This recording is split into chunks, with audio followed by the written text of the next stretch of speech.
என் ஃபேமிலியை பத்தி உனக்கு என்ன தெரியும்? என்ன பெரிய அம்பானி ஃபேமிலி? அம்பானி ஃபேமிலி இல்லடா, அன்பான ஃபேமிலி. போறேன், எனக்கு என் குடும்பத்து மேலதான் போறேன்.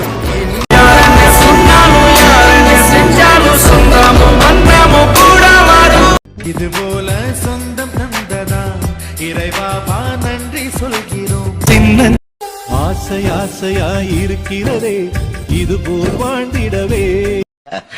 போடா, ஆண்டவனே நம்ம பக்கம் இருக்கா.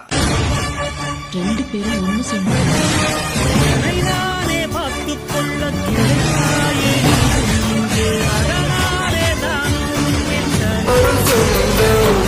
கிடைத்திட நான் வரும் கேட்டு.